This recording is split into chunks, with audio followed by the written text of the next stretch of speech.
ये दोस्तों आज सामाजिक विज्ञान का बहुत ही महत्वपूर्ण क्वेश्चन को लेकर आए हैं, जिसमें एक नंबर सवाल है कि किसी राष्ट्र की सामूहिक पहचान को क्या कहते हैं।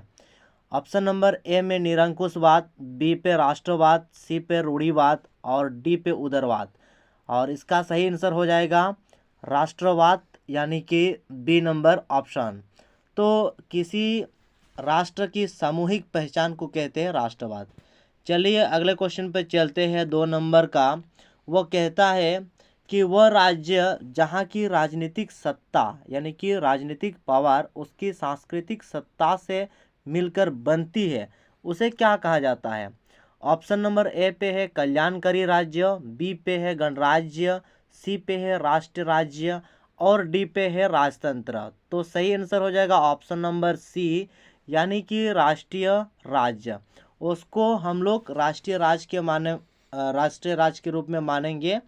तो 3 नंबर सवाल पर चलते हैं कि 4 चित्रों की श्रृंखला किस कलाकार ने बनाई, जिसमें उन्होंने अपने सपनों का संसार रचा दी है। तो ऑप्शन नंबर ए पे है Karl Kaspar, option number B पे है Frederic Sorrieu, option number C पे है देलाक्रो, ऑप्शन नंबर डी पे है ग्याकोमो। तो इसका सही आंसर हो जाएगा बी, यानी कि फ्रेडरिक सरियो। फ्रेडरिक सरियो ने क्या बनाई थी, वो एक कलाकार थे जिसने 4 चित्रों की श्रृंखला, किस कलाकार ने मतलब 4 चित्र की श्रृंखला बनाई थी। इसका आप लोग सामाजिक विज्ञान में देखेंगे तो मिल जाएगा। बी नंबर 4 नंबर का सवाल है कि ऑन्स्टर रेनन कौन था। ये आपको नाम याद करना होगा कि ऑस्टर्न रेनन कौन था। ऑप्शन नंबर ए पे है फ्रांसीसी दार्शनिक था, बी पे है जर्मन दार्शनिक था, सी पर है रूसी दार्शनिक था और डी पे है ब्रिटिश चित्रकार थे। तो ये ऑप्शन नंबर ए सही आंसर हो जाएगा, यानी कि फ्रांसीसी दार्शनिक थे, है ना। इसका आपको याद रखना है। तो अगले क्वेश्चन 5 नंबर पे चलते हैं कि निम्न में से किसे मेटरनिक ने हमारी सामाजिक व्यवस्था का सबसे खतरनाक दुश्मन बताया है। तो ये ऑप्शन नंबर ए पे है Louis Philippe, option number B पे है Karol Kurpinski, option number C पे है मैजिनी, ऑप्शन नंबर डी पे है योहान गॉटफ्रीड। तो सही आंसर हो जाएगा सी, यानी कि मैजिनी सबसे खतरनाक दुश्मन बताया है। किसने बताया है, मेटरनिक ने। तो आपका 6 नंबर का सवाल है, निम्न में से किन देशों ने मिलकर नेपोलियन को पराजित किया था। किन देशों ने मिलकर नेपोलियन को पराजित किया था। तो ऑप्शन नंबर ए पे है ब्रिटेन, रूस, फ्रांस, ऑस्ट्रिया, बी पे है ब्रिटेन, रूस, परसा, अमेरिका, सी पे है ब्रिटेन, जर्मनी, इटली, फ्रांस और डी पे है ब्रिटेन, रूस, परसा और ऑस्ट्रिया। तो सही आंसर हो जाएगा डी, यानी कि ब्रिटेन, रूस, परसा, ऑस्ट्रेलिया मिलकर नेपोलियन को क्या किया था, हराया था। तो नेक्स्ट क्वेश्चन 7 नंबर पर चलते हैं कि उदारवाद की पहली अभिव्यक्ति किस क्रांति के साथ हुई। राष्ट्रवाद की पहली अभिव्यक्ति किस क्रांति के साथ हुई है। तो ऑप्शन नंबर ए पे है फ्रांसीसी क्रांति, बी पर रूसी क्रांति और सी में है यूनानी स्वतंत्रता संग्राम, डी पे है इनमें से कोई नहीं।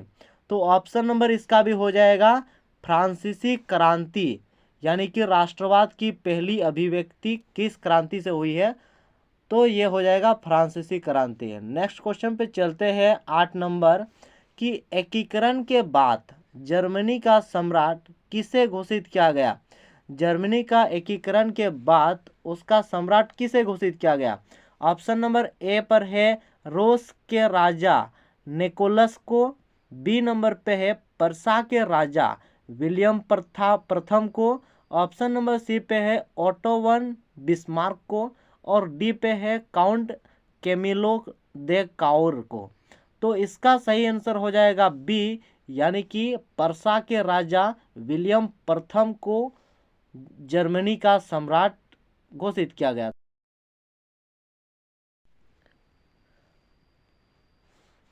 9 नंबर का सवाल कहता है कि 19वीं सदी के मध्य इटली कितने राज्यों में विभक्त था।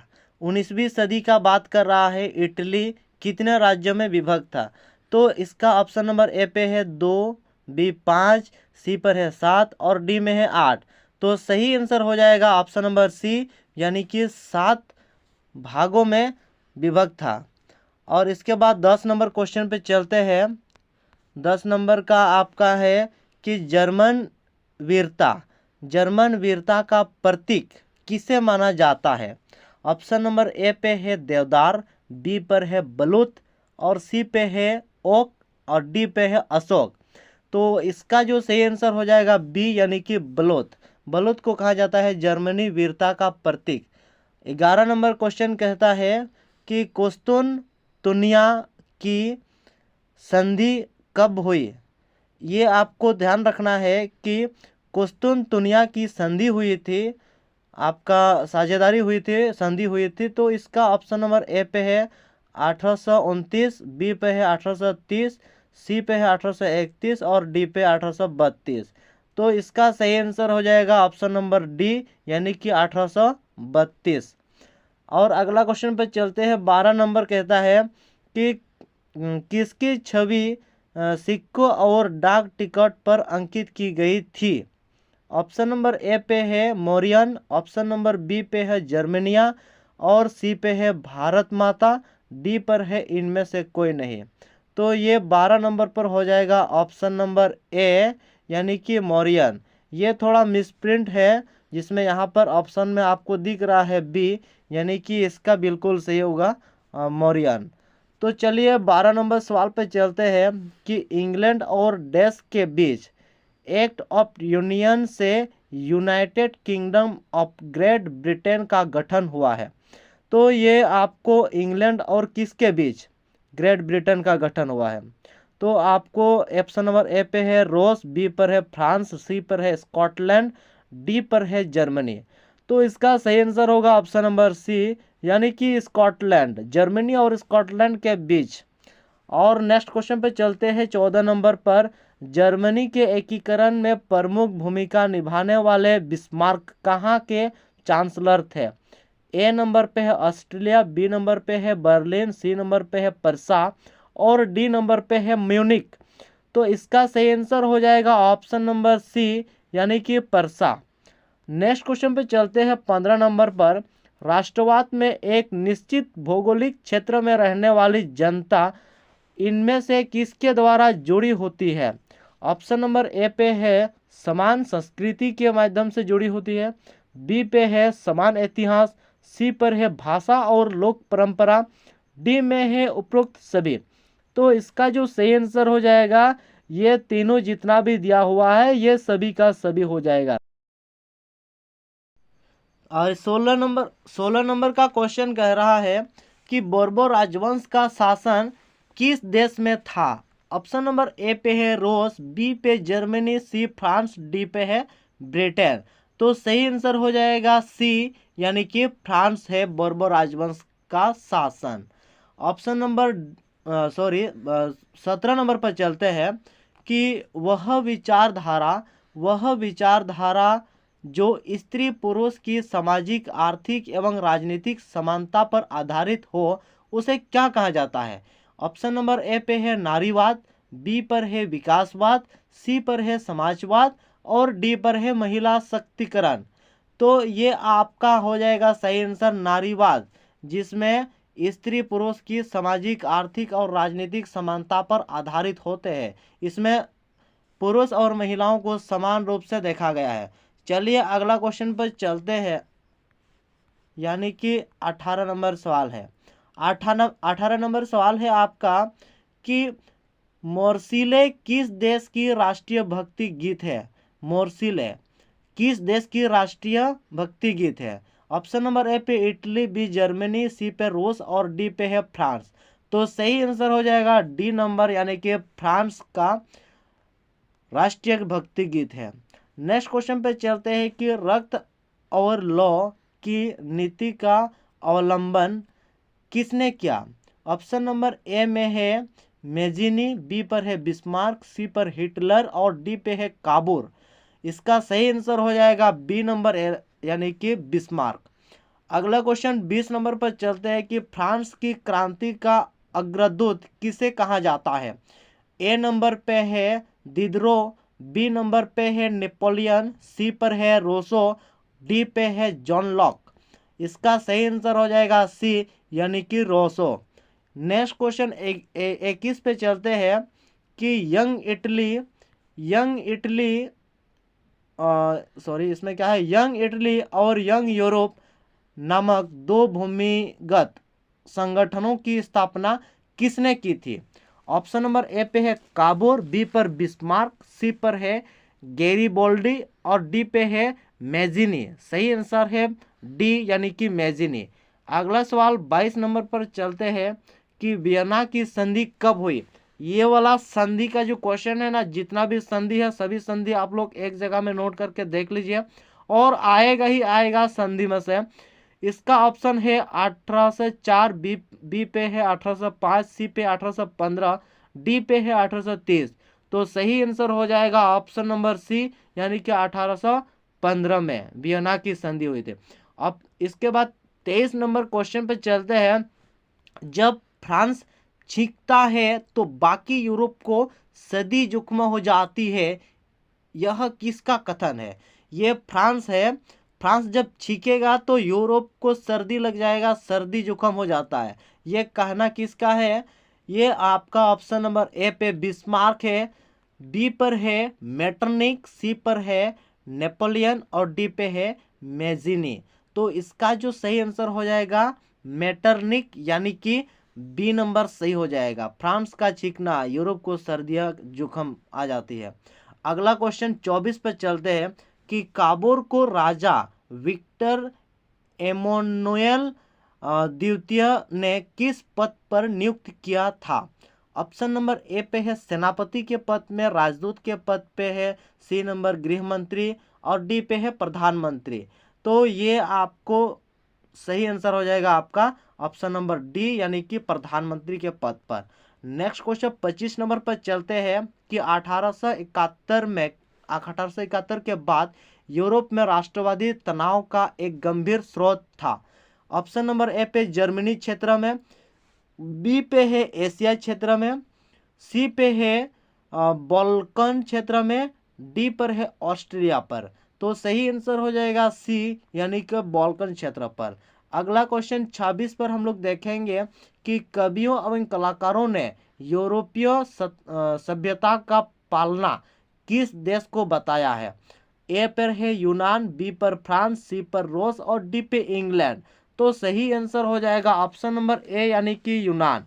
चलिए 27 नंबर सवाल पर चलते हैं कि जर्मनी का एकीकरण कब पूरा हुआ। ये मोस्ट इंपॉर्टेंट है, VVI है, आप लोग लिख के रख लीजिए कि ये वाला क्वेश्चन जो है ना वो पराया आता रहता है। तो एक नंबर सवाल है, एक नंबर ए नंबर पे है 1870, बी नंबर पे है 1871, सी नंबर पे है 1861, डी नंबर पे है 1860। तो बिल्कुल सही आंसर हो जाएगा बी नंबर यानी कि 1871। अगला क्वेश्चन पर चलता सवाल है कि इटली का एकीकरण कब पूरा हुआ। ये भी बहुत इम्पोर्टेंट है, आप लोग इसको भी लिख के रखिए। जितना भी एकीकरण है, जितना भी संधि है, ये सबसे पराया आता रहता है। ऑप्शन नंबर ए पे 1861, बी पे है 1862, सी पर 1871, डी पर है 1870। तो सही आंसर हो जाएगा ऑप्शन नंबर ए यानी कि 1861 पे है। अगला क्वेश्चन पे चलते हैं 29 क्वेश्चन कि जर्मन राइन महासंघ की स्थापना किसने की।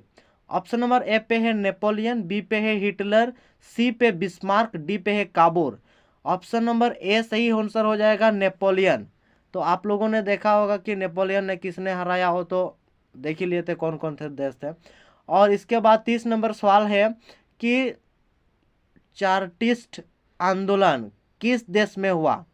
चार्टिस्ट आंदोलन किस देश में हुआ।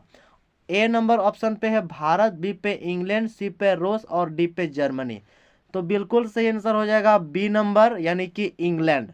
31 नंबर सवाल पर चलते हैं कि सामाजिक उपबंध नामक पुस्तक के लेखक कौन है। सामाजिक उपबंध ये एक पुस्तक का नाम है जिसको लेखक का नाम आपको बोलना है या फिर लिखना है। ऑप्शन नंबर ए पे है रोसो, बी नंबर पर है मॉन्टेस्क्यू, सी नंबर पे है दिदरो और डी नंबर पे है वोल्टेयर। तो ऑप्शन नंबर ए बिल्कुल सही आंसर हो जाएगा। रोसो का किताब का नाम है सामाजिक उपबंध। और अगला क्वेश्चन पे चलते हैं 12 नंबर पर, सॉरी 12 बोल रहे कि 32 नंबर का सवाल है कि शुल्क संघ जल जॉल वेरान की स्थापना किसकी पहल पर की गई। ये आपको थोड़ा सा प्रोनाउंसिएशन में प्रॉब्लम हो रहा था कि शुल्क संघ जलवेराइन की स्थापना किसकी पहल पर की गई। ऑप्शन नंबर ए पे है परसा, बी पे फ्रांस और सी पे ऑस्ट्रेलिया, डी पे है रूस। तो ये भी परसा सही आंसर होगा, ऑप्शन नंबर ए। 33 क्वेश्चन पर चलते हैं। बिस्मार्क जर्मनी का चांसलर कब बना। बिस्मार्क जो है वो जर्मनी का चांसलर, इसका ऑप्शन नंबर सही, ऑप्शन नंबर देखना पड़ेगा 1848, बी पर है 1856, सी पर है 1860, डी पे है 1871। तो सही आंसर हो जाएगा डी नंबर ऑप्शन, 1871 में बिस्मार्क जर्मनी का चांसलर बना। और 34 नंबर क्वेश्चन पर चलते हैं कि पहले तुम मनुष्य हो, उसके बाद किसी देश के नागरिक या अन्य कुछ, यह कथन किसका है।